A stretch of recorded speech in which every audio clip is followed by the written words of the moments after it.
Hello बच्चों, तो भाई कैसे हो आप सभी। आई होप सारे बच्चे एकदम अच्छे होंगे, एकदम बड़े होंगे और एकदम मस्त होंगे बच्चों।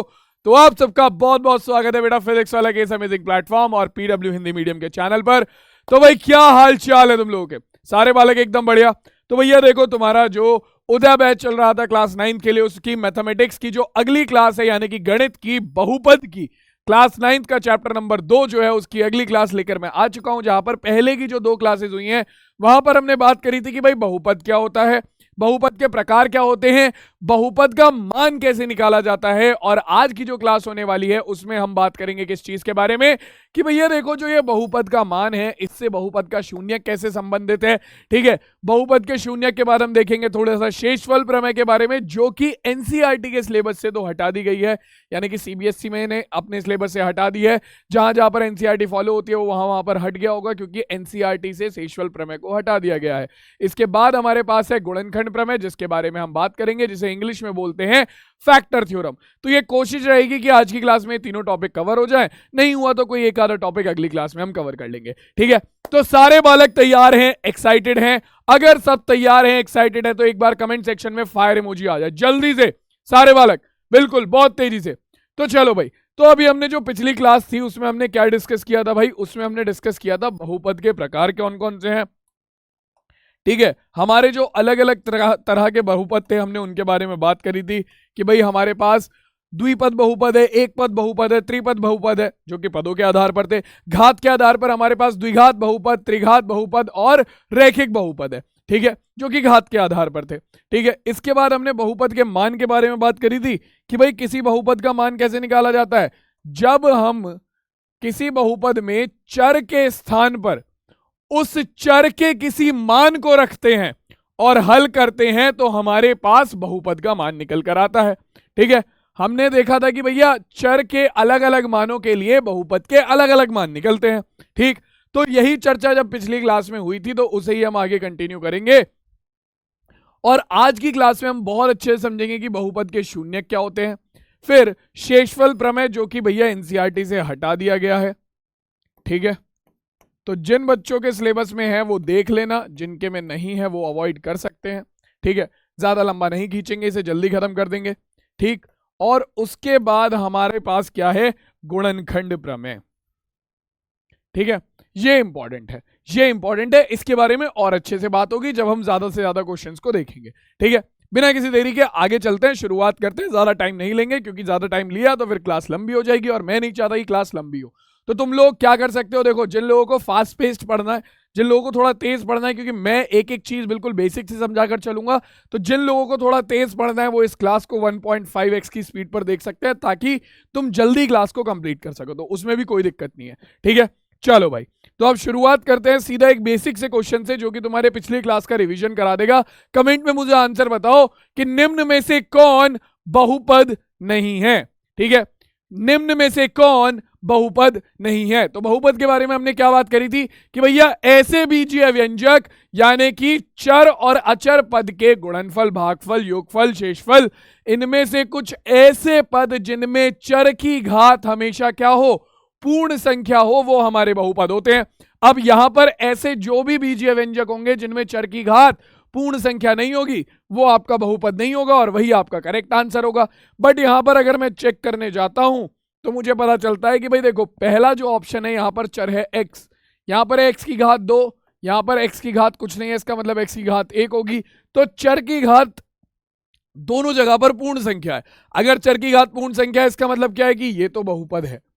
तो ये आंसर तो गलत है, क्योंकि हमें बताना है कौन सा बहुपद नहीं है। तो ये तो गलत है क्योंकि ये तो बहुपद है। दूसरे की बात करते हैं भाई, यहां पर भी चर है हमारा x, यहां पर x की घात 2, यहां पर x की घात 1, इसका मतलब ये भी एक बहुपद है। ठीक है, और आखिर में अगर तुम देखो तो यहां पर भी तुम्हारा चर है x और यहां पर चर की घात है 1, यानी कि x की घात है 1। तो इसका मतलब क्या है कि यहां पर भी चर की घात पूर्ण संख्या है, इसका मतलब ये भी आपका क्या नहीं है, बहुपद है। ये भी आपका आंसर नहीं है क्योंकि ये भी एक बहुपद है। तो तीनों के तीनों अगर हमारे बहुपद है तो विकल्प कौन सा सही हो गया, विकल्प नंबर डी, इनमें से कोई नहीं इस प्रश्न का उत्तर हो जाएगा। ठीक है, बिल्कुल बेसिक सिंपल सा आंसर है। क्लियर हो गई बात, क्योंकि तीनों के तीनों बहुपद हैं तो इनमें से बहुपद कौन नहीं है भैया, सारे के सारे बहुपद है। ठीक है, डी विकल्प इसका प्रश्न का सही उत्तर हो जाएगा। अगला सवाल देखें, निम्न में से कौन द्विपद है? द्विपद बहुपद कौन से होते थे बच्चों? जिनमें हमारे दो पद होते थे। तो जरा मुझे जल्दी से बताओ इनमें से कौन द्विपद है। अगर मैं पहले बहुपद की बात करूं तो यहां पर देखो, मैंने बताया था कि जब किसी बहुपद में बीच में प्लस या फिर माइनस का साइन आता है, केवल और केवल प्लस या फिर माइनस का साइन आता है, तो तुम्हारा बहुपद बीच में से टूट जाता है और तुम्हारे पास बनते हैं पद। तो पहले आपके विकल्प की बात करें, पहले ऑप्शन की, तो यहां पर कितने पद है हमारे पास? बताओ जरा, यहां पर कितने पद हैं? अरे देखो जरा, देखो, एक पद ये रहा, दूसरा पद ये रहा, तीसरा पद ये रहा। पहले वाले में 3 पद है, हमें बताना है द्विपद। तो द्विपद में होते हैं 2 पद, यहां पर है 3 पद, तो ये तो विकल्प नहीं है क्योंकि ये एक त्रिपद बहुपद है। दूसरा देखो, इसमें भी 1 फिर प्लस फिर 2x दूसरा फिर 5 कौन सा? तीसरा। तो ये भी क्या है? यहां पर भी 3 पद है, तो ये भी हमारा एक त्रिपद बहुपद है। तो यानी कि ये भी हमारा विकल्प सही नहीं होगा। अब बात करते हैं सी की। तो सी ऑप्शन में अगर तुम देखोगे तो तुम्हारे पास केवल एक पद है और उसके बाद प्लस का साइन और दूसरा पद है। तो यहां पर आपका क्या, ये वो विकल्प है, ये वो बहुपद है जिसमें हमारे पास कितने पद है बच्चों? इसमें हमारे पास 2 पद हैं। तो यानी कि ये क्या है? ये एक द्विपद बहुपद होगा, यानी कि आपका सी विकल्प इस प्रश्न का बिल्कुल सही उत्तर होगा। तो ये बहुत बेसिक सी चीजें हैं, जिन बच्चों को ये चीजें समझ में नहीं आई हैं बेटा, पहली 2 क्लासेस में ऑलरेडी करा चुका हूं बहुपद की, जहां पर हमने बहुपद के प्रकार, बहुपद के मान और बहुपद क्या है इस बारे में ही समझा है। ठीक है, तो एक बार आप जाकर उन क्लासेस को देख सकते हो और उसके बाद जब आप इन चीजों को देखोगे तो ये बहुत इजी लगेंगे। ये बहुत इजी क्वेश्चन है, बेसिक क्वेश्चन है बिल्कुल। ठीक है, अब आगे बढ़ते हैं और सीधा बात करते हैं हमारे बहुपद के मान के बारे में, जो कि पिछली क्लास में भी हमने पढ़ा था कि कोई बहुपद है तो उसका मान कैसे निकालते हैं। जैसे कि मान लो मैं एक बहुपद ले लेता हूं आपका, फॉर एग्जाम्पल अगर मैं कोई भी एक बहुपद लेता हूं जैसे कि पी वाई बराबर 7y की घात 2 माइनस 2y प्लस 4। अब ये बहुपद मुझे एक दिया हुआ है, ठीक है, और मैं इस बहुपद के मान की बात करता हूं। तो हम कहते हैं कि मान लो इस बहुपद का मान हम निकालते हैं y बराबर 0 पर। तो किसी भी चर के किसी मान पर बहुपद का मान निकालने का मतलब क्या है कि चर के उस मान को उठाकर पूरे बहुपद में क्या कर दो? रख दो। तो अगर मैं यहां पर सबसे पहले y बराबर 0 रखता हूं तो पूरे बहुपद में y की जगह पर 0 रख दो, तो हो जाएगा पाई y की जगह पर 0 बराबर किसके? 7y की घात 2 के, माइनस यहां पर y की जगह पर हम 0 रख देंगे, तो यानी कि 7 गुणा 0 की घात 2 माइनस 2 गुणा 0 प्लस 4। तो इसे हल करेंगे हमारे पास कितना निकल कर आएगा? 7 गुणा 0 की घात 2 कितना हो गया? 7 गुणा 0 की घात 2, समझो इसे, 0 की घात 2 है 0, 7 गुणा 0 कितना हो जाएगा? 0। ठीक, माइनस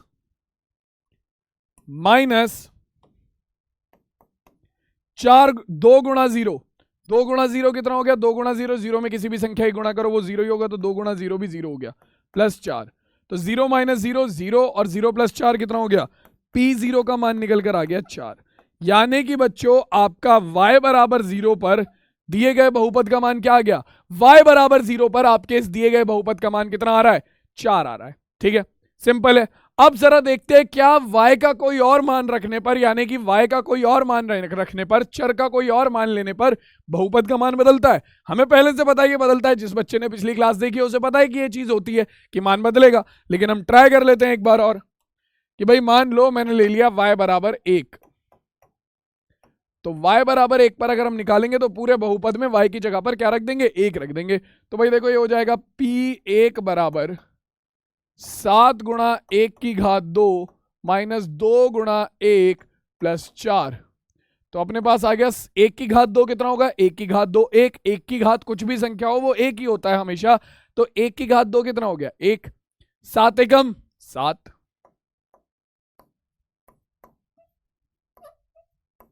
ठीक है, माइनस 2 एकम 2 प्लस 4, तो 7 4 11 माइनस 2, 7 4 11 माइनस 2, P1 का मान निकल कर आ गया हमारा। P1 का मान कितना निकल कर आ गया बच्चों? P1 का मान निकल कर आ गया 11 माइनस 2 यानी कि 9। ये लो भाई, तो यानी कि y बराबर 1 पर इस बहुपद का मान कितना निकल कर आ रहा है? 9 निकल कर आ रहा है। तो बेटा देखो इसी तरीके से मैं y के यानी कि चर के अलग अलग मान रखकर बहुपद के अलग अलग मान निकाल सकता हूं। ठीक है, तो अब जैसे कि तुमने देखा कि भैया जीरो के लिए अगर मैं चर का मान 0 रखता हूं तो y का मान आपके बहुपद का मान 4 आता है। चर का मान मैं 0 रखता हूं तो बहुपद का मान क्या आता है, 4 आता है।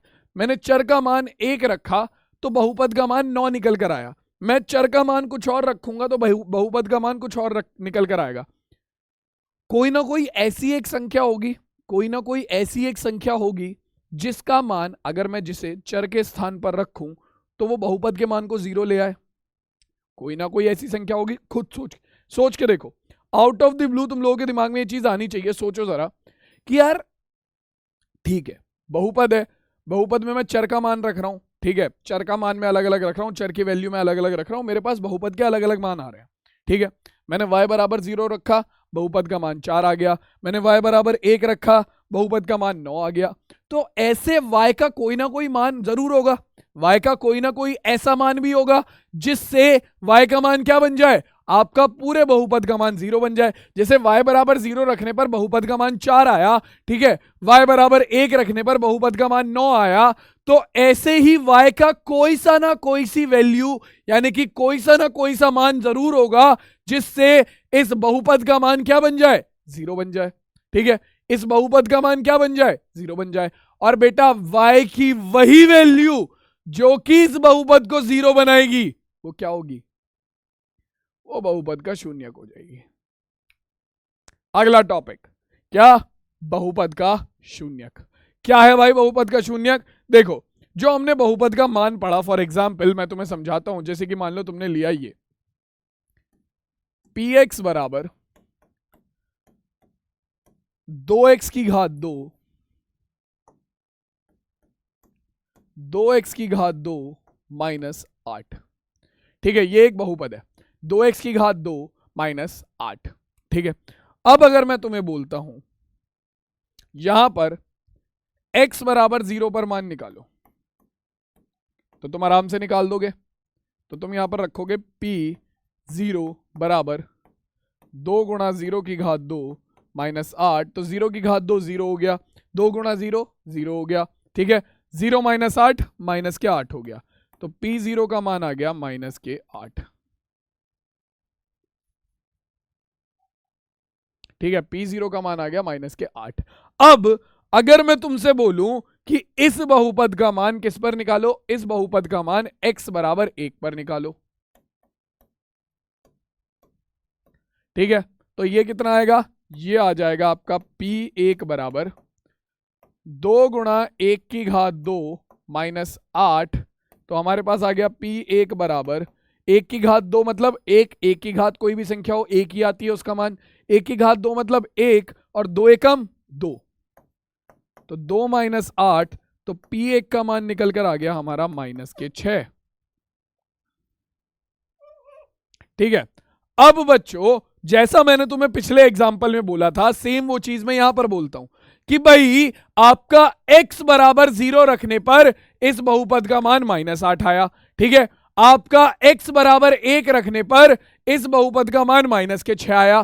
तो x बराबर कोई ना कोई ऐसी वैल्यू जरूर होगी जिसे अगर मैं उठाकर इस बहुपद में रखूं तो इस बहुपद का मान क्या बन जाएगा, 0 बन जाएगा। देखो, अगर मैं इस बहुपद में x की जगह पर रख देता हूं x बराबर 2 पर, जरा चेक करना, x बराबर 2 अगर तुम उठाकर इस बहुपद में रखोगे तो तुम्हारे पास बनेगा p2 बराबर 2 गुणा 2 की घात 2 माइनस 8। तो p2 बराबर हो गया, p2 बराबर हो गया किसके, 2 गुणा 2 दूनी 4 माइनस 8। ठीक है, 2 की घात 2 हो गया 4, 2 गुणा 4 करोगे तो p2 का मान निकल कर आ गया, p2 का मान निकल कर आ गया कितना, p2 का मान निकल कर आ गया हमारा 8 माइनस 8। तो p2 बराबर किसके आ गया, 0 के। मैंने क्या बोला था, मैंने क्या बोला था तुम लोगों को, हाँ भाई अभी थोड़ी देर पहले ही बोला था कि यार देखो आपका x बराबर 0 पर बहुपद का मान -8 आया, x बराबर 1 पर बहुपद का मान -6 आया। तो x बराबर कोई ना कोई ऐसी वैल्यू होगी, x बराबर कोई ना कोई ऐसी संख्या जरूर होगी जिसे उठाकर अगर मैं बहुपद में रखूं तो बहुपद का मान क्या बन जाना चाहिए, 0 बन जाना चाहिए। तो तुम यहां पर देखोगे कि भैया x बराबर 2 रखने पर तुम्हारा जो बहुपद है वो क्या बन गया, तुम्हारा जो बहुपद है वो 0 बन गया। तो भैया देखो, आपका चर का ऐसा मान, ठीक है, चर का वह मान जो बहुपद को शून्य यानी कि 0 बना दे, उसे बहुपद का शून्य कहा जाता है। ठीक है, तो आपका x बराबर 2 जो है, x बराबर 2 जो है वो इस बहुपद px का एक शून्यक है। ठीक है, एक शून्यक है। ठीक है, ये चीज याद रखना, ये आपका, क्योंकि देखो x बराबर 2 जो है वो इस बहुपद में रखने पर इस बहुपद का मान 0 बन गया। x बराबर 2 इस बहुपद में रखने पर इस बहुपद का मान क्या बन गया, 0 बन गया। तो इसीलिए, केवल इसीलिए आपका जो ये बहुपद है, ये जो x का मान है, ये जो x का मान है वो इस बहुपद का शून्यक होगा। ये वाला मान, आपका जो ये वाला मान है, ठीक है, ये वाला मान, या फिर जो ये वाला मान है x बराबर 1 और x बराबर 0 जो है, x बराबर 1 और x बराबर 0 जो है, ये दोनों इस बहुपद के शून्यक नहीं होंगे। ठीक है, क्यों नहीं होंगे भाई, शून्यक नहीं है। क्यों नहीं है, x बराबर 0 और x बराबर 1 इस बहुपद px के शून्यक नहीं है। क्यों नहीं है, क्योंकि भैया x बराबर 0 पर भी बहुपद का मान 0 नहीं हुआ और x बराबर 1 पर भी बहुपद का मान 0 नहीं हुआ। ठीक है, x के जिस मान के लिए, x के जिस मान के लिए आपका बहुपद का मान 0 हो जाएगा, x का वही मान बहुपद का शून्यक होगा। ठीक है, चर के जिस मान के लिए बहुपद का मान 0 हो जाएगा, जैसे कि यहां पर चर का मान हमने 2 लिया तो उस 2 के लिए बहुपद का मान 0 हो गया। तो इसका मतलब क्या है कि ये जो 2 है, ये जो 2 है ये इस बहुपद का शून्यक होगा। ठीक है, आपके बहुपद का शून्यक सबको क्लियर है। भैया चर का ऐसा मान, किसी भी बहुपद में चर का ऐसा मान जो बहुपद को क्या बना दे, खींच के 0 बना दे, उसे हम बोलते हैं बहुपद का शून्यक। ठीक है, अगर हम यहां पर सीधे सीधे बात करें तो आपका कुछ ऐसे बोला जाता है। ठीक है, मैं जो किताब में तुम्हें भाषा है वो भी बता रहा हूं और जो मैं तुम्हें अपनी भाषा में समझा रहा हूं वो भी बता रहा हूं। ठीक है, चर का वह मान जो बहुपद को शून्य बना दे,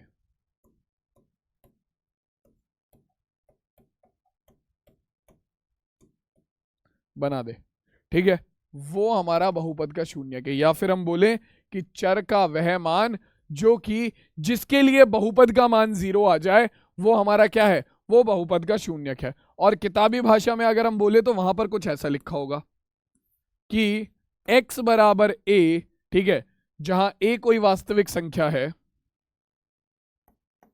जहां a कोई वास्तविक संख्या है, वास्तविक संख्या है, तो x बराबर a px का एक शून्यक होगा, एक शून्यक होगा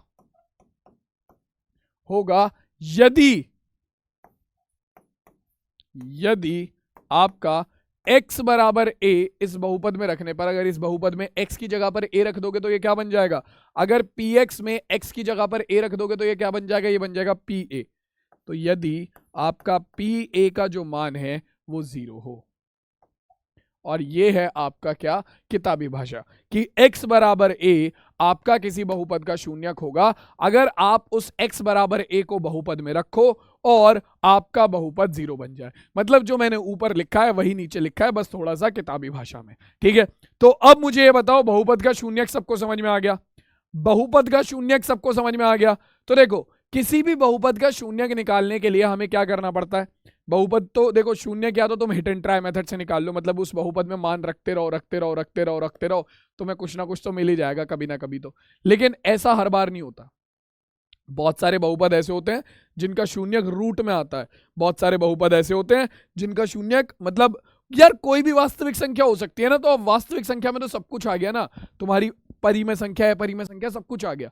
तो इसीलिए उस केस में हम क्या करते हैं, हमारे पास बहुपद के शून्यक निकालने का तरीका होता है। ठीक है, जैसे रैखिक बहुपद था, अब रैखिक बहुपद का शून्यक निकालने का सबसे बढ़िया और आसान तरीका है, ठीक है, एक लौता वैसा बहुपद है जिसका शून्यक आप डायरेक्टली निकाल सकते हो।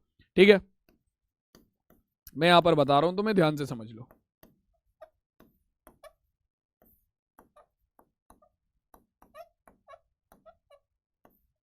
तो रैखिक बहुपद जो होता है, ठीक है, रैखिक बहुपद जो होता है एक एग्जांपल ले लेता हूं। रैखिक बहुपद कौन से होते हैं बताओ जरा कमेंट्स में एक बार। रैखिक बहुपद कौन से होते हैं कमेंट्स में बताओ जरा एक बार। भैया वो बहुपद जिनमें चर की अधिकतम घात 1 हो। फॉर एग्जाम्पल तुमने एक बहुपद ले लिया px बराबर 4x माइनस 8।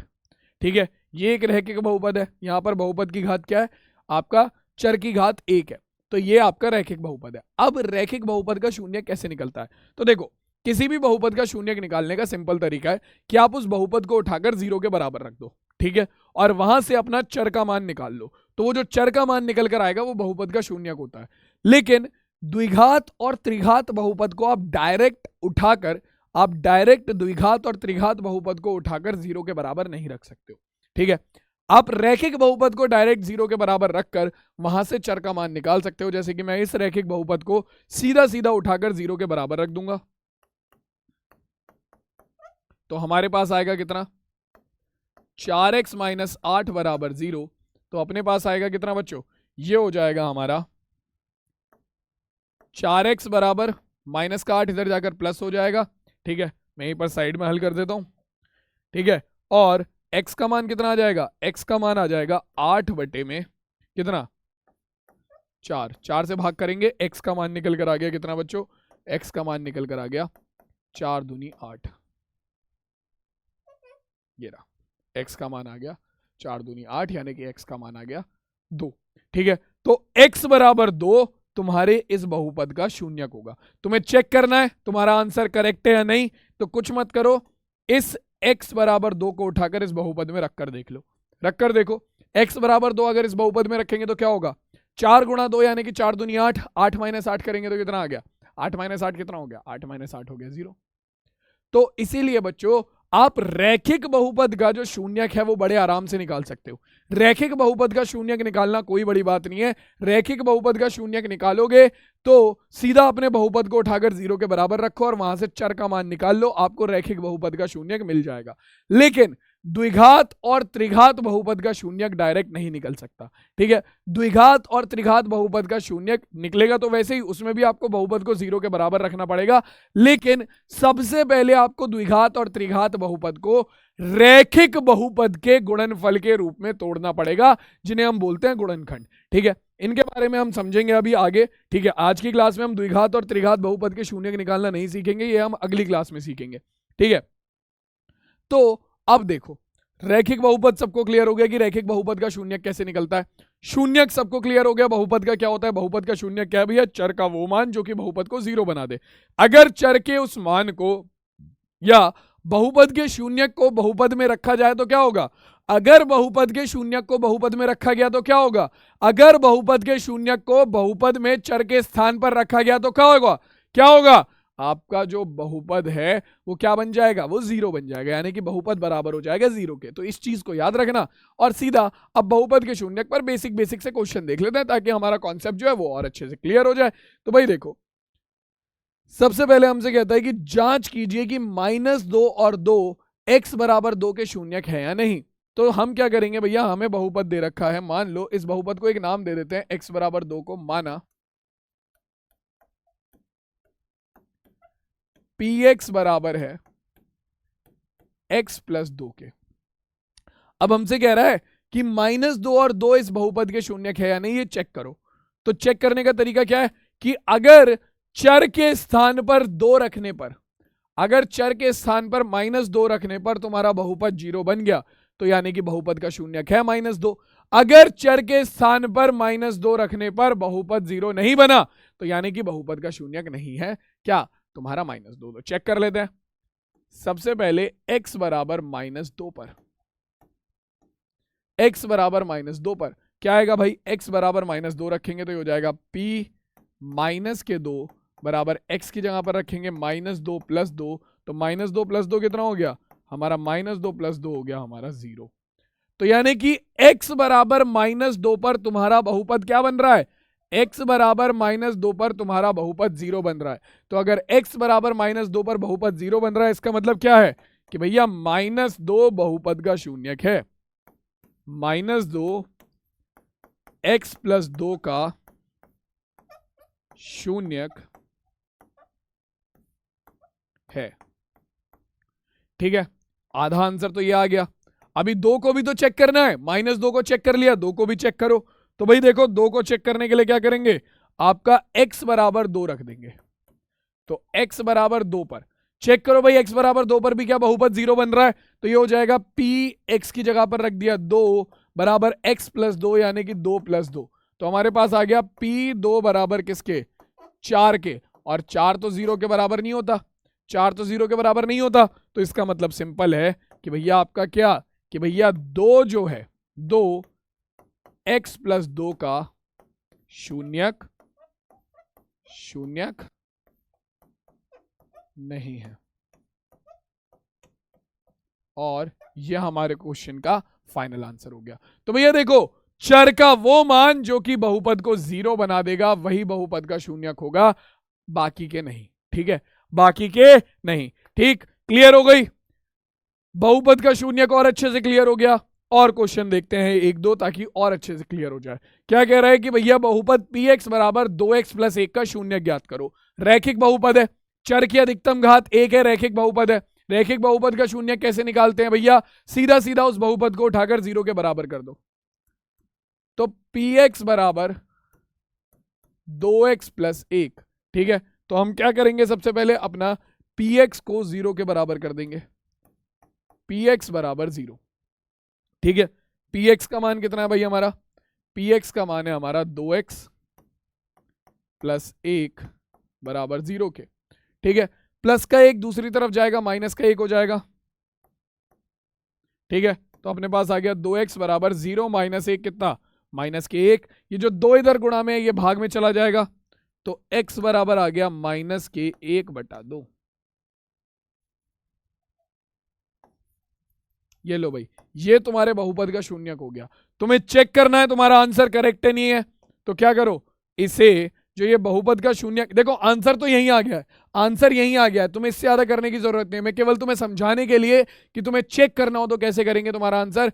इस बहुपद को उठाकर इस क्या करो, इस x के मान को उठाकर इस बहुपद में रखो, तो ये हो जाएगा p माइनस के 1/2 बराबर, ये बस साइड में इसीलिए कर रहा हूं मैं, 2 गुणा माइनस के 1/2 x की जगह पर रख दो प्लस 1। तो ये कितना हो जाएगा, ये हो जाएगा 2 की गुणा माइनस 1 में करेंगे, माइनस के 2/2 प्लस 1, 2 एकम 2, तो अपने पास कितना आ गया, -1 प्लस 1 जो कि बराबर हो गया 0 के। तो तुम देख सकते हो कि भैया x बराबर -1/2 रखने पर तुम्हारा बहुपद 0 बन रहा है, यानी कि x बराबर -1/2 तुम्हारे बहुपद का शून्यक है, यानी कि हमने जो आंसर निकाला था वो कतई करेक्ट है। ठीक है, क्लियर हो गई बात। तो बहुपद का शून्यक अब मुझे लगता है हर एक बालक को और भी अच्छे से क्लियर हो गया होगा। क्लियर है, देख लो भाई एक बार जरा,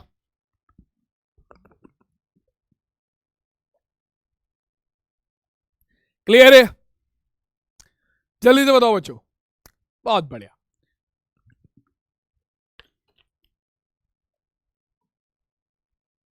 चीते हो भाई तुम सारे, आ जाओ आगे देखो। अब अगला सवाल क्या कह रहा है कि भैया ज्ञात कीजिए, सत्यापित कीजिए कि 2 और 0 इस बहुपद के शून्यक है। हमें सत्यापित करना है कि 2 और 0 दोनों ही एक्स स्क्वायर माइनस 2x के शून्यक है।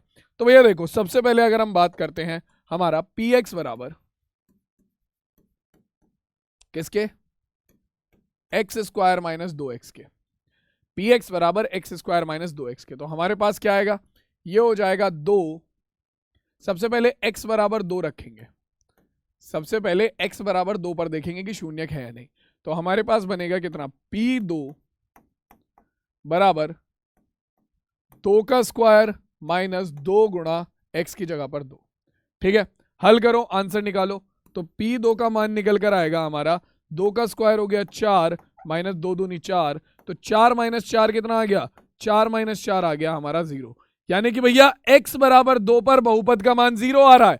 तो भैया चर के जिस मान पर बहुपद का मान 0 आ जाए वो बहुपद का शून्यक, तो यानी कि x बराबर 2 तो इस बहुपद का शून्यक है। ये तो सत्यापित हो गया। अब क्या कर लो, x बराबर 0 चेक कर लो, x बराबर 0 पर चेक करेंगे तो क्या आएगा भाई, देखो ये हो जाएगा हमारा कितना, ये हो जाएगा हमारा कितना, ये हो जाएगा p0 बराबर 0 की घात 2 माइनस 2 गुणा 0। तो p0 का मान कितना आ गया, 0 की घात 2 0 माइनस 2 गुणा 0, 0 में किसी भी संख्या की गुणा करो 0 ही आता है, 0 माइनस 0 0। तो यानी कि बच्चों आपका x बराबर 0 पर भी किसका, बहुपद का मान 0 बन गया। आपका x बराबर 0 पर भी बहुपद का मान 0 बन रहा है। इसका मतलब क्या है, इसका मतलब ये है कि भैया आपका 0 भी जो है वो इस बहुपद का शून्यक है। तो हमने सत्यापित कर दिया कि 2 और 0 दोनों ही इस बहुपद के शून्यक हैं। क्यों, क्योंकि दोनों पर ही इस बहुपद का मान क्या आ रहा है, 0 आ रहा है। तो 2 व 0 एक्स स्क्वायर माइनस 2x के शून्यक है। और ये हमारे इस क्वेश्चन का आंसर हो गया। सत्यापित करने को ही बोला था, हमने कर दिया सत्यापित। किसी को कोई दिक्कत है यहां तक, अभी तक किसी भी बच्चे को कोई डाउट है, क्लियर है ना सारा कुछ, बढ़िया एकदम शानदार जबरदस्त जिंदाबाद। चलो आगे आ जाओ। अब अगला सवाल देखो क्या कह रहा है। अगला सवाल कह रहा है कि जांच कीजिए कि बहुपद px बराबर 2x की घात 3 minus 11x square plus 17x minus 6 के शून्यक 2, 3 और 1/2 है। ठीक है, के शून्यक 2, 3 और 1/2 है। ठीक है, अब देखो भाई, मैं यहां पर केवल 1 कराऊंगा, बाकी तुम खुद से ट्राई करोगे। मैं यहां पर केवल तुम्हें x बराबर 1/2 ट्राई करा रहा हूं, ठीक है, कि क्या ये शून्यक है या नहीं, मैं ये ट्राई करा रहा हूं। बाकी के 2 और 3, x बराबर 2 और x बराबर 3 पर तुम लोग खुद चेक करोगे, तुम लोगों के लिए होमवर्क है। ठीक है, तो देखो भाई, x बराबर 1/2 पर मुझे पता है, क्योंकि तुम्हें केवल इसी में दिक्कत आएगी। ठीक है, तो देखो भाई, क्योंकि एलसीएम लेना पड़ेगा, तुम यहीं पर अटकोगे। तो p 1/2 का मान कितना आएगा, ये हो जाएगा हमारा 2 गुणा x यानी कि 1/2 की घात 3 माइनस एक्स स्क्वायर यानी कि 1/2 का स्क्वायर प्लस 17x यानी कि 1/2 माइनस 6। ठीक है, कितना आ जाएगा बच्चों हमारे पास, ये हो गया 2 गुणा 1 की घात 3 कितना हो जाएगा, 1 की घात 3 हो गया 1/2 की घात 3 कितना हो गया 8 माइनस 11 गुणा 1 की घात 2 हो गया 1/2 की घात 2 कितना हो गया 4। ठीक है, प्लस 17 गुणा 1/2 तो हो गया 17/2 माइनस के 6। ठीक है, हल करेंगे, ये हो जाएगा कितना 2 दूनी 4, तो हमारे पास आ गया 1/4 माइनस 11/4 प्लस 17/2 माइनस 6। एलसीएम लेंगे, एलसीएम कितना आ जाएगा, इन सब का एलसीएम आ जाएगा 4, क्योंकि सबसे बड़ा गुणांक यहाँ पर 4 है। ठीक है, तो ऊपर आएगा 1 माइनस 11 के बटे में भी 4 है। ठीक है, प्लस 17 के बटे में 2 है। तो इस 2 को 4 बनाने के लिए क्या करेंगे, 2 से गुणा करनी पड़ेगी। तो 2 से ऊपर गुणा, 2 से नीचे गुणा। 17 में 2 की गुणा करेंगे, कितना हो गया 34 माइनस, अब देखो यहां पर क्या है 6 है, और 6 के बटे में केवल 1 है। तो 1 को 4 बनाने के लिए क्या करना पड़ेगा, उसमें 4 से गुणा करनी पड़ेगी। तो 4 से ऊपर गुणा, 4 से नीचे गुणा, तो 4 6 24। तो हमारे पास कितना आ गया 34 और 1 कितना हो गया 35 minus 24 minus 24 minus 11 minus 24 minus 11 minus के 35 बटे में 4। तो 35 माइनस 35 कितना हो गया 0 बटे में 4। 35 माइनस 35 हो गया 0। 0 बटे में 4। 0 के बटे में कोई भी नंबर हो वो हमेशा क्या ही होता है 0 होता है। तो भैया आपका P 1/2 का मान P 1/2 का मान क्या आ रहा है 0 आ रहा है। इसका मतलब 1/2 इस बहुपद का शून्यक है। आपका 1/2 px का शून्यक है। अब बाकी 2 और 3 इसके शून्यक है या नहीं है ये तुम लोग ट्राई करोगे। ठीक है 2 और 3 इस बहुपद के शून्यक हैं या नहीं है ये तुम लोग खुद से ट्राई करोगे। कैसे पता चलेगा भाई बहुपद में x का मान 2 रखो, अगर बहुपद का मान 0 बन गया तो शून्यक है। बहुपद में x का मान 3 रखो, अगर बहुपद का मान 0 बन गया तो शून्यक है। सीधी सी बात है। ठीक है क्लियर हो गई यहां तक की बात। चलो भाई अब आगे चलते हैं और एक क्वेश्चन और देखते हैं। तो कह रहा है कि निम्न में से कौन सी संख्या बहुपद px बराबर x³ प्लस 5x का शून्यक है। बताओ भाई ऐसी कौन सी संख्या है जो कि इस बहुपद को 0 बनाएगी। बताओ सोचो सोचो सोचो सोचो लगाओ दिमाग लगाओ बढ़िया दिमाग लगाओ। सीधा सीधा बात है एक एक करके बहुपद के चर के मान को इसमें रखकर देख लेंगे। जो इस बहुपद को 0 बना देगा वही शून्यक हो जाएगा। सबसे पहले अगर हम देखें तो हमारे पास क्या है x बराबर 5। तो देखो भाई सबसे पहले ए विकल्प x बराबर 5 रखो कितना आएगा आपका ये हो जाएगा px यानी कि p5 बराबर किसके x की घात 3 प्लस 5x के यानी कि 5 की घात 3 प्लस 5 गुणा x का मान है 5। तो अपने पास आ गया p5 बराबर 5 की घात 3 कितना हो गया 5 पंजे 25 पंजे 125 प्लस 5 गुणा 5 25। तो ये आ गया अपने पास p5 बराबर 125 प्लस 25 कितना हो गया 150। तो भैया ये तो 0 के बराबर नहीं है और अगर किसी चर के मान पर बहुपद का मान 0 नहीं आ रहा तो वो उसका शून्यक नहीं है। तो यानी कि x बराबर 5 तो बहुपद का शून्यक नहीं है। ठीक है x बराबर 5 नहीं है तो x बराबर -5 चेक करो बी विकल्प। तो देखो x बराबर -5 करेंगे तो मैं बता देता हूं क्या आएगा। ये होगा p -5 -5 की क्यूब x की क्यूब यानी कि -5 की क्यूब। तो -5 की क्यूब माइनस की घात अगर कभी हमारी ऐसी विषम संख्या होती है माइनस की घात अगर कभी विषम संख्या होती है जैसे 1 3 5 7 9 तो उसका मान हमेशा माइनस आता है। तो -5 की घात 3 करेंगे तो आएगा माइनस और 5 की घात 3 हो गया 125।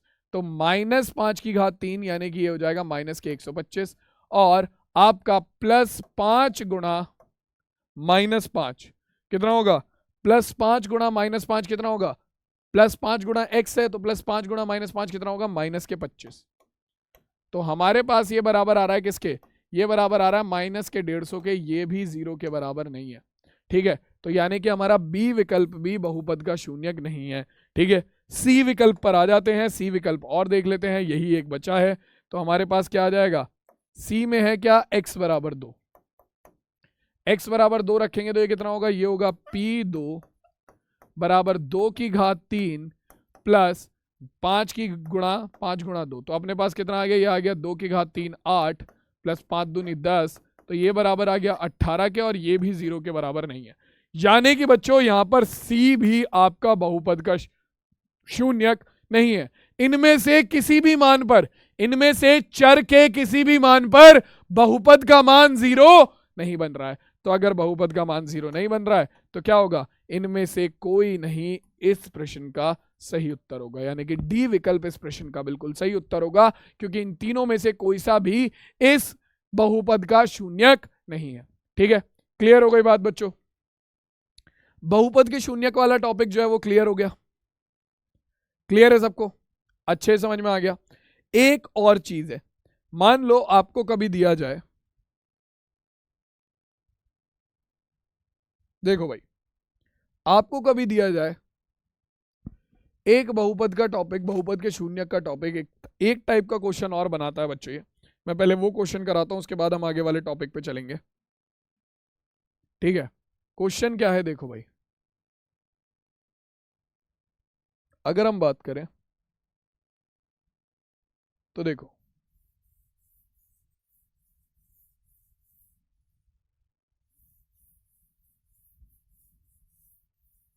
ठीक है, इस क्वेश्चन को साइड रखना, मैं बस यहीं पे साइड में ही बता रहा हूं तुम्हें जल्दी जल्दी से, कि अगर तुम्हारा कभी कोई शून्यक बोला जाए कि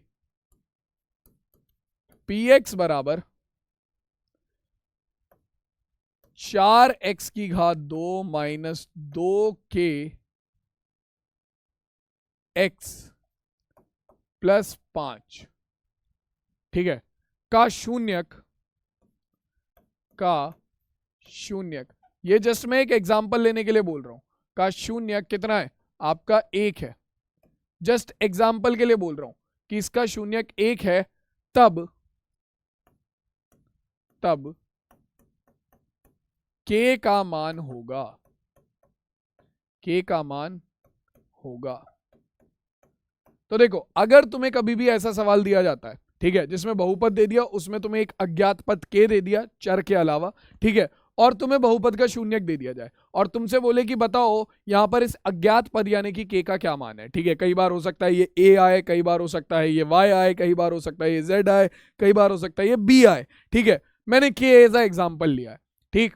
तो अब तुम इस सवाल को कैसे हल करोगे, तो देखो यहां पर क्या किस्सा बनता है, यहां पर किस्सा बनता है कि तुम्हें बहुपद का एक शून्यक पता है, तुम्हें पता है कि अगर बहुपद का एक शून्यक है, और तुम्हें यह भी पता है कि बहुपद के शून्यक को अगर तुम बहुपद के चर में रखते हो, अगर तुम बहुपद के शून्यक को बहुपद के चर में रखते हो तो तुम्हारे पास क्या होगा, वो बहुपद 0 बन जाएगा। यानी कि अगर मैं x बराबर 1, ये तुम्हारा क्वेश्चन है और ये तुम्हारा हल है, अगर मैं x बराबर 1 क्या करूं, x बराबर 1 पर आपका जो px है वो बराबर हो जाएगा 0 के, सीधी सी बात है, क्योंकि x क्या है, बहुपद का x बराबर 1 बहुपद का एक शून्यक है। तो हम यही करेंगे, हम क्या करेंगे, पूरे बहुपद में x की जगह पर 1 रखेंगे और इसे उठाकर 0 के बराबर कर देंगे, ठीक है। तो पूरे बहुपद में अगर तुम x की जगह पर 1 रखो तो ये हो जाएगा 4 गुणा 1 की घात 2 माइनस 2k गुणा 1 प्लस 5 बराबर 0। तो ये हो जाएगा 1 की घात 2 कितना हो गया हमारा 1, 4 एकम 4, प्लस माइनस 2 गुणा 1 कितना हो गया, माइनस के हमारा कितना, माइनस के 2k प्लस 5 बराबर 9। तो 5 और 4 9, तो हमारे पास कितना आ गया, माइनस के 2k प्लस 9 बराबर 0, प्लस का 9 इधर जाकर हो जाएगा माइनस का 9, तो 2k बराबर हो गया माइनस 9k, माइनस से माइनस कट गया, k का मान कितना निकल कर आ गया 9, ये जो गुणा में 2 है ये इधर जाकर भाग में आ गया, तो हमारे पास k का मान निकल कर आ गया 9/2, ठीक है। तो अगर k का मान 9/2 होगा तब आपके इस बहुपद का शून्यक 1 हो सकता है, तब आपके इस बहुपद का शून्यक 1 हो सकता है, ठीक है। तो बच्चों अब देखो ये है आपके इस तरीके के प्रश्न, ठीक है, ये हैं आपके इस तरीके के प्रश्न, सिंपल से साधारण से प्रश्न है, ठीक है। आपको क्या करना होगा, आपको बस कुछ नहीं करना, सिंपल आपको अपना क्या क्या करना है भाई, बहुपद के शून्यक अगर आपको पता है, ठीक है, तो बहुपद के शून्यक को अगर आप बहुपद में रखोगे चर के स्थान पर तो पूरा बहुपद 0 हो जाएगा, और उसी चीज का बस तुम्हें यहां पर इस्तेमाल करना है ताकि तुम्हें जो अज्ञात पद है वो आराम से मिल जाए। ये क्वेश्चन सबको क्लियर हो गया, किसी बच्चे को यहां पर कोई दिक्कत? चलो अब देखो शेषफल प्रमेय की अगर हम बात करें तो शेषफल प्रमेय में सबसे पहले आता है कि भैया किसी भी शेषफल प्रमेय पर हम आगे चलेंगे, बहुपद का शून्यक वाला टॉपिक जो है वो हमारा यहीं पर कंप्लीट हो गया, ठीक है। अब इस टॉपिक पर तो हम आएंगे आगे जब हम बहुपद का गुणनखंड पढ़ेंगे, ठीक है। अभी तक हमने खाली रैखिक बहुपद के शून्यक निकालना सीखा है, ठीक है, रैखिक बहुपद के शून्यक निकालना सीखा है, अभी हमने द्विघात बहुपद या त्रिघात बहुपद के शून्यक निकालना नहीं सीखा है। ठीक है, उसके लिए केवल मैंने तुम्हें हिंट दिया है कि द्विघात और त्रिघात बहुपद के जो शून्यक है वो कैसे निकलेंगे, पहले हम उनका गुणनखंड करेंगे, और अभी तक हमने गुणनखंड करना सीखा नहीं है, तो अभी आगे की 1-2 क्लासेस जो आएंगी वहां पर मैं तुम्हें गुणनखंड करना सिखाऊंगा, और तब हम द्विघात और त्रिघात बहुपद के शून्यक निकालेंगे। लेकिन तब तक शेषफल प्रमेय की बात कर लेते हैं। अब देखो, एनसीईआरटी से ये टॉपिक हटा दिया है, तो कुछ बच्चों के सिलेबस में हो सकता है ये टॉपिक हो और कुछ के में ना हो। ठीक है, तो जिनके में नहीं है, आप इस टॉपिक को, आप इस क्लास को अगले 10 से 15 मिनट आगे कर सकते हो, 15 मिनट तो नहीं, बस 10 मिनट आगे कर सकते हो। ठीक है, और जिनके में है वो कंटिन्यू कर सकते हैं। ठीक है, तो अब देखो बच्चों, यहां पर तुम्हारे पास क्या है कि तुम्हारा सबसे पहले बहुपद के शेषफल का मतलब क्या है। शेषफल का मतलब क्या है, शेषफल प्रमेय तो हम समझेंगे, लेकिन शेषफल का मतलब क्या है। तो देखो, शेषफल का मतलब मैं तुम्हें ऐसे समझाता हूं कि जब हम किसी एक बहुपद को किसी दूसरे बहुपद से भाग देते हैं, ठीक है, तो भाग देने के बाद हमारे पास कुछ भागफल आता है। ठीक है, और हमारा क्या निकल कर आता है, हमारे पास कुछ शेषफल निकल कर आता है। जैसे कि जब मैं 9 को भाग देता हूं 2 से, 9 को भाग देता हूं 2 से, तो हमारे पास क्या आता है, 2 चौक 8, और 9 में से 8 गया, 1 बचा। तो यहां पर क्या होता है, जिस संख्या को हम भाग देते हैं, जो बड़ी वाली संख्या है जिसे हम भाग दे रहे हैं, वो हमारा भाज्य होती है। ठीक है, जिससे हम भाग देते हैं वो हमारा भाजक होता है। जो हमारे पास निकल कर आता है वो हमारा क्या होता है, भागफल होता है। और जो शेष रह जाता है वो हमारा शेषफल होता है। ठीक है, वो शेषफल होता है। अब सेम इसी तरीके से हम किसी एक बहुपद को दूसरे बहुपद से भी भाग दे सकते हैं, सेम इसी तरीके से। ठीक है, जिसमें हमारे पास एक भागफल होगा, एक भाजक होगा, एक भाज्य होगा और एक शेषफल होगा। ठीक है, तो यहां पर क्या है कि आपका जो, जैसे कि इस बहुपद को हमें भाग देना है, इस बहुपद को हमें भाग देना है। ठीक है, इसे मैं मान लेता हूं px, माना px। ठीक है, यही तो कह रहा है कि x की घात 4 प्लस x की घात 3 minus 2x square plus x plus 1 को x माइनस 1 से भाग देने पर शेषफल ज्ञात कीजिए। ठीक है, तो इसे भाग देना है, x की घात 4 प्लस x की घात 3 minus 2x square plus x plus 1। ठीक है, और भाग किससे देना है, x माइनस 1 से। इसे मैं gx मान लेता हूं, x माइनस 1 से भाग देना है। तो देखो, जिसको भाग दिया जाता है, जिसको भाग दिया जाता है उसे क्या बोलते हैं, भाज्य बोलते हैं। यानी कि ये भाई साहब तो हो गए हमारे भाज्य, और जिससे भाग दिया जाता है उसे क्या बोलते हैं, उसे भाजक बोलते हैं। तो ये दूसरे वाले भाई साहब हो गए हमारे भाजक।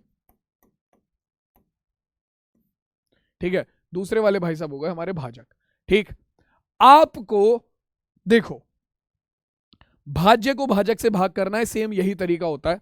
ठीक है, कैसे करेंगे मैं सिखाता हूं। देखो भाई, तुम्हारा जो भाज्य है उसे लिख लो,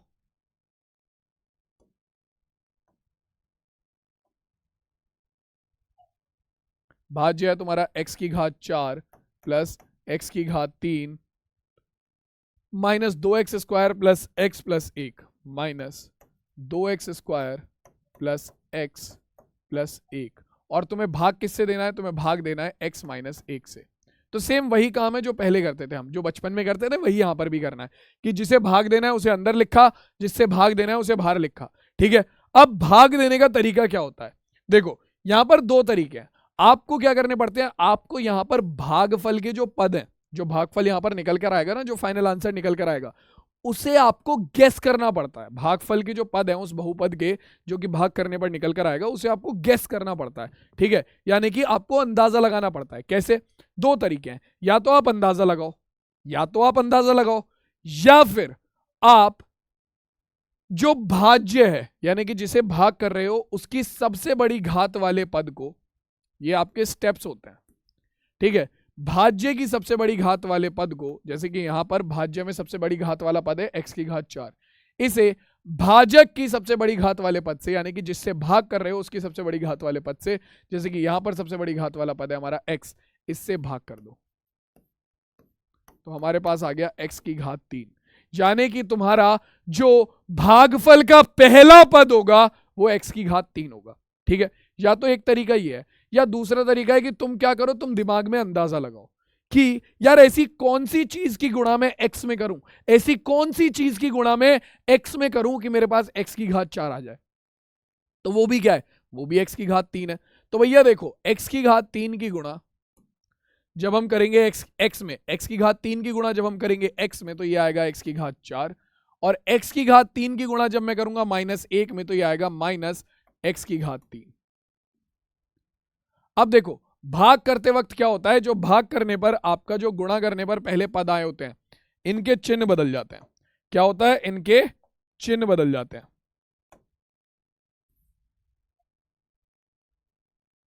जैसे कि ये आपका माइनस का, जैसे कि देखो ये आपका प्लस का है x की घात 4, ये माइनस हो जाएगा, और ये -x की घात 3 है, ये प्लस हो जाएगा।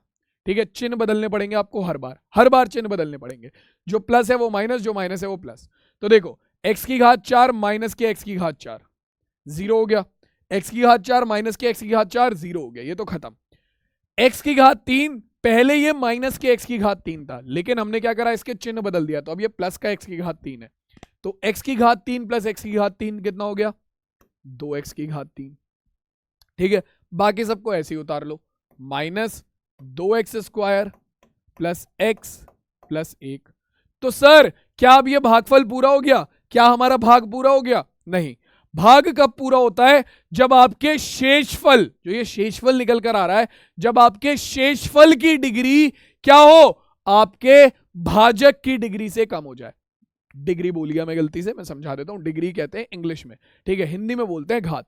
जब आपके शेषफल में आने वाले बहुपद की घात आपके भाजक में आने वाले बहुपद की घात से कम हो जाए तब आपका भागफल रुक जाता है, या फिर आपका शेषफल 0 हो जाए तब आपका भाजक जो है, तब आपका भाग रुक जाता है। तो आप देखो भैया यहां पर इस वाले जो शेषफल में बहुपद है उसकी घात कितनी है, उसकी घात तो है 3, और इस बहुपद की घात कितनी है, इसकी घात है 1, तो यानी कि अभी तो भैया चलेगा भाग। तो देखो भैया अब अगला पद कैसे निकालें, तो वही तरीका है, सोचो, या तो अपना भाज्य की सबसे बड़ी घात वाले पद को जो कि है 2x की घात 3 उसे भाग कर दो x से, ठीक है, तो आपको आपके भाजक का अगला, आपके भागफल का अगला पद मिल जाएगा। नहीं तो सोचो कि x में ऐसी कौन सी संख्या की गुणा की जाए कि 2x की घात 3 आ जाए। तो मैं दिमाग लगाऊंगा तो मुझे याद आएगा कि हाँ, अगर x में मैं 2x² की गुणा कर दूं तो मेरे पास कितना आ जाएगा, 2x की घात 3 आ जाएगा। तो मैं भैया मेरा अगला पद जो हो गया वो कितना हो जाएगा, मेरा अगला पद हो जाएगा 2x²। ठीक है, नहीं तो तुम इसे इस वाले स्टेप से भी निकाल सकते हो। कैसे, कि भैया आपका भाज्य की सबसे बड़ी घात वाला पद जो कि है 2x की घात 3 उसे भाजक की सबसे बड़ी घात वाले पद जो कि है x से भाग कर दो तो ये हो गया 2x²। ठीक है, या तो ऐसे निकाल लो तरीके से, या फिर भैया दिमाग लगा लो अपना थोड़ा। ठीक है, तो भाई देखो 2x² की गुणा x में करेंगे तो ये आ गया 2x की घात 3, 2x² की गुणा -1 में करेंगे तो ये आ गया -2x²। ठीक है, फिर वही चीज, ठीक, चिन्ह बदलना पड़ेगा यहां पर भी हमें।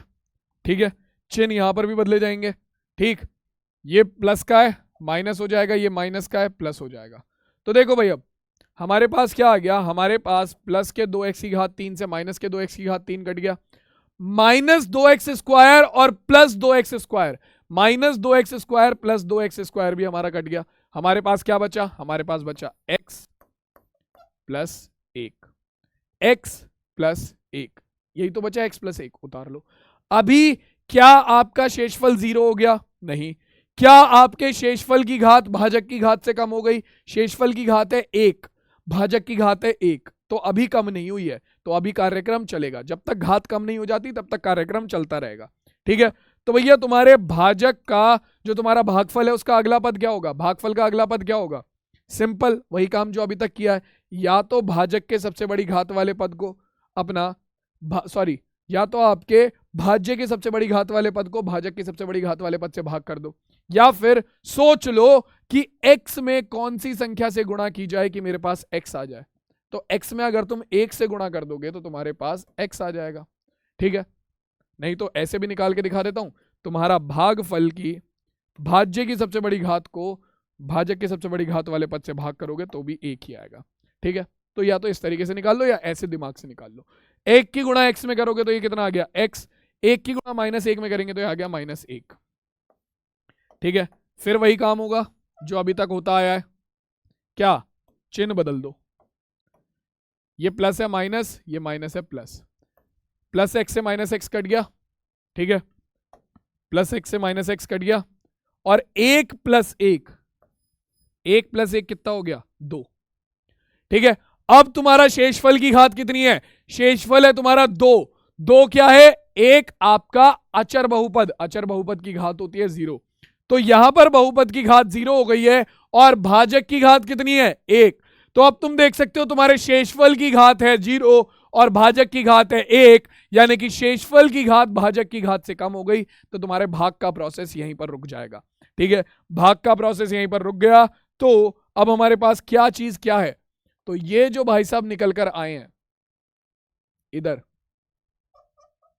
ये भाई साहब है हमारे भागफल,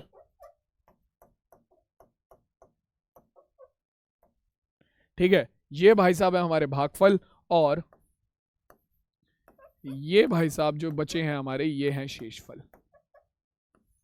तो इस तरीके से हम किसी एक बहुपद को किसी दूसरे बहुपद से भाग देते हैं, सेम यही तरीका है। ठीक है, तो हमारे पास भागफल निकल कर आ गया कितना, भागफल निकल कर आ गया x की घात 3 + 2x² + 1, जिसे हम qx भी बोल देते हैं। ठीक है, ये हो गया x की घात 3 + 2x² + 1, और हमारा जो शेषफल है जिसे हम rx बोलते हैं, ठीक है, ये आया है 2। तुम अगर यहां पर एक चीज चेक करना चाहो तो कर सकते हो, हमेशा तुम्हारे पास कभी भी जब भी तुम किसी एक चीज को दूसरी चीज से भाग करोगे तो हमेशा भाज्य बराबर भाजक गुणा भागफल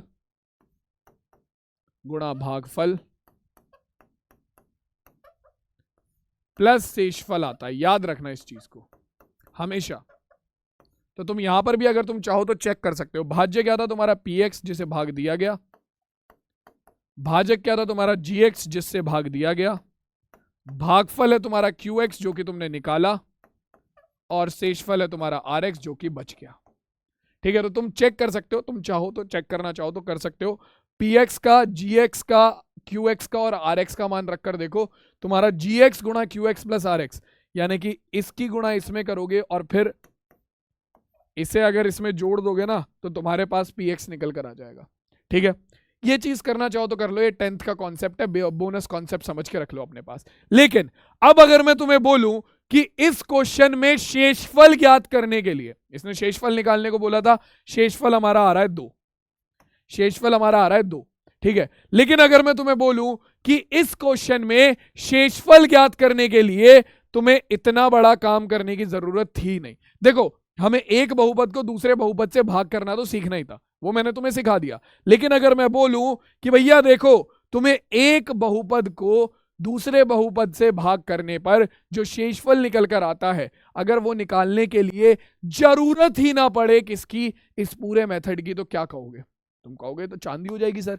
हाँ, तो यही चांदी है तुम्हारी, क्या, यही चांदी है तुम्हारी शेषफल प्रमेय। लेकिन ये केवल तब इस्तेमाल होती है जब आप किसी भी बहुपद को उसकी घात चाहे कुछ भी हो, उसे केवल एक रैखिक बहुपद से भाग करते हैं, यानी कि आपका एक घात वाले बहुपद से भाग करते हैं। केवल तब और केवल तब ये आपकी जो शेषफल प्रमेय है, ये शेषफल निकालने के लिए इस्तेमाल की जा सकती है। अगर आप किसी 4 घात वाले बहुपद को भाग कर रहे हो 2 घात वाले बहुपद से, या भाग कर रहे हो 3 घात वाले बहुपद से, ठीक है, तो उस केस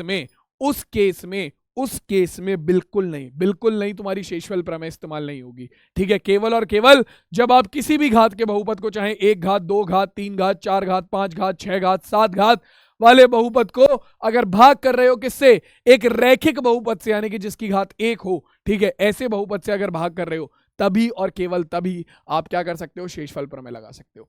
अब शेषफल प्रमेय कहती क्या है, सुन लो कि भैया देखो, मान लो px हमारा कोई एक या एक से अधिक घात वाला बहुपद है। मैंने पहले ही बोला कि कोई भी या तो एक घात वाला या एक से ज्यादा घात वाला तुम अगर बहुपद लेते हो, ठीक है, और a हमारा कोई वास्तविक संख्या है, a कोई भी वास्तविक संख्या है, ठीक है। तो यदि आप किसी बहुपद px को, जिसकी घात या तो 1 है या 1 से ज्यादा है, 2 3 4 5 6 7 8 9 10 कुछ भी हो सकती है, उसे एक रैखिक बहुपद x माइनस a से भाग करते हो, x माइनस a से भाग करते हो, तो जो शेषफल है वो pa के बराबर होता है। कहने का मतलब, अगर तुम्हें कोई बहुपद दिया जाए, ठीक है, और तुमसे बोले कि भैया देखो इस बहुपद को x माइनस a से भाग करना है, शेषफल बताओ, तो तुम क्या कर सकते हो, उस x माइनस a को उठाकर 0 के बराबर रखो।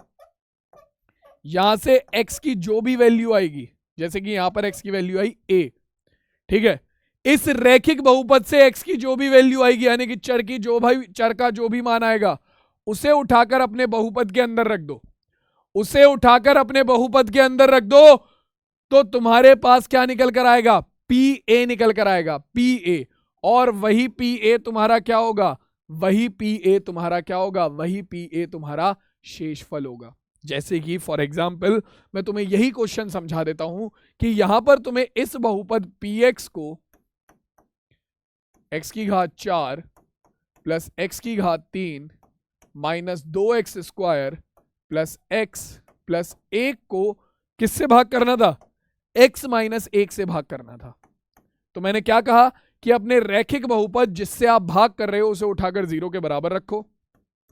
यहां से जो भी चर का मान आएगा, जैसे कि यहां पर चर का मान आ गया 1, तो इस चर के मान को उठाकर इस बहुपद में रख दो, जो आपका बहुपद का मान होगा वही शेषफल होगा। यानी कि इस चर के मान को इस बहुपद में रखेंगे तो शेषफल कितना होगा, शेषफल बराबर होगा हमारा, x के मान को उठाकर इसमें रखेंगे तो ये हो जाएगा p1 बराबर किसके, तुम्हारा 1 की घात 4 प्लस 1 की घात 3 माइनस 2 गुणा 1 की घात 2 प्लस 1 प्लस 1। तो अपने पास क्या आएगा, 1 की घात 4 हो गया 1, 1 की घात 3 हो गया 1, माइनस 1 की घात 2 हो गया 1, 2 एकम 2 प्लस 1 प्लस 1। तो 1 प्लस 1 प्लस 1 प्लस 1 कितना हो गया, 4 माइनस 2, 4 माइनस 2 शेषफल कितना आ गया, शेषफल बराबर आ रहा है 4 माइनस 2, 2 के बराबर। तुम देख सकते हो ये भी शेषफल 2 आया, और जब हमने पूरे इस बहुपद को हमने x माइनस 1 से भाग करा था, तब भी हमारा शेषफल 2 ही आया था। तो ये है बच्चों तुम्हारी शेषफल प्रमेय, ठीक है। और ये सारे बच्चों के लिए क्यों जरूरी है, ये सारे बच्चों के लिए इसलिए जरूरी है क्योंकि भैया देखो, एक बहुपद को दूसरे बहुपद से भाग करने वाला जो काम है वो आगे इस्तेमाल होगा। जब हम त्रिघात बहुपद के शून्यक निकालेंगे तो वहां पर एक बहुपद से दूसरे बहुपद को कैसे भाग करते हैं वो हम जरूर सीखेंगे, ठीक है। तो अब बच्चों देखो, ये जो चीज है ये बहुत ज्यादा इंपॉर्टेंट है तुम लोगों के लिए। आई होप तुम्हें शेषफल प्रमेय अच्छे समझ में आ गई होगी कि भैया देखो, एक बहुपद को अगर किसी रैखिक बहुपद से भाग करोगे तो शेषफल क्या होगा, उस रैखिक बहुपद को 0 के बराबर रखो, वहां से जो चर का मान आएगा उस मान को उठाकर हमारे बहुपद में रख दो, ठीक है। रैखिक बहुपद जिससे भाग कर रहे हैं उसे 0 के बराबर रखो, ठीक है, वहां से चर का जो मान आएगा उसे उठाकर बहुपद में रख दो, जो बहुपद का मान आएगा वही हमारा शेषफल हो जाएगा, छुट्टी, ठीक है। क्लियर हो गई बात। अब देखो ये क्वेश्चन जो है ये तुम लोग खुद से ट्राई करोगे, ठीक है। ये क्वेश्चन तुम लोगों के लिए होमवर्क है, मैं हिंट दे दे रहा हूं तुम लोगों को। तुम्हें क्या करना है, px बराबर x की घात 3 प्लस 1 को भाग करना है किससे, x प्लस 1 से, यानी कि रैखिक बहुपद से। तो मैंने क्या बोला, रैखिक बहुपद से भाग करना है तो जो भी मान है उसे उठाकर 0 के बराबर रखो, रैखिक बहुपद को 0 के बराबर रखो, जो मान निकल कर आएगा, x का मान यहां से आ गया -1, इस मान को उठाकर अपने बहुपद में रख दो तो तुम्हारा शेषफल निकल कर आ जाएगा। तो यहां पर शेषफल किसके बराबर होगा, यहां पर शेषफल बराबर होगा तुम्हारा p -1 के, ठीक है। अब इसे आगे तुम खुद हल करोगे, p -1 रखकर यहां पर मान निकाल कर बताओ मुझे क्या आएगा, ठीक है। शेषफल कितना आएगा निकाल कर बताना, ठीक है, ये तुम लोगों का काम है, ठीक। अब इसके अलावा जरा ये क्वेश्चन बताओ, अगर k का मान क्या होगा यदि x -1 इस बहुपद का एक गुणनखंड हो, ठीक है। ये क्वेश्चन ट्राई करो, दिमाग के घोड़े दौड़ाओ, अगली क्लास में गुणनखंड विधि गुणनखंड प्रमेय और बहुपद के गुणनखंड के बारे में ही बात करेंगे। जब गुणनखंड अगली क्लास में ही करना है, बहुपद के गुणनखंड अगली क्लास में ही करने हैं, तो गुणनखंड प्रमेय को भी हम अगली क्लास में ही पढ़ेंगे। ठीक है, तो आज की क्लास को यहीं पर शेषफल प्रमेय के साथ हम खत्म करते हैं। बहुपद के शून्यक को मैंने तुम्हें अच्छे से क्लियर कर दिया है। ठीक है, शेषफल प्रमेय को मैंने तुम्हें अच्छे से क्लियर कर दिया है। अब मैं तुमसे मिलूंगा सीधा तुम्हारी अगली क्लास में, जहां पर हम बात करेंगे गुणनखंड प्रमेय के बारे में, जहां पर हम बात करेंगे किस चीज के बारे में, हमारा जो गुणनखंड प्रमेय से बहुपद के गुणनखंड किए जाते हैं उसके बारे में, मध्यपद विभाजन विधि से जो गुणनखंड किए जाते हैं उसके बारे में, काफी सारी चीजें होंगी जो अगली क्लास में होंगी। तब तक के लिए, अगली क्लास तक के लिए वेट करो। आई होप तुम लोगों को आज की क्लास में मजा आया होगा, जो मैंने पढ़ा है वो अच्छे समझ में आया होगा। ठीक है, मिलते हैं सीधा नेक्स्ट क्लास में। तब तक के लिए सभी बच्चे ध्यान रखो, टेक केयर, टाटा और बाय बाय बच्चों।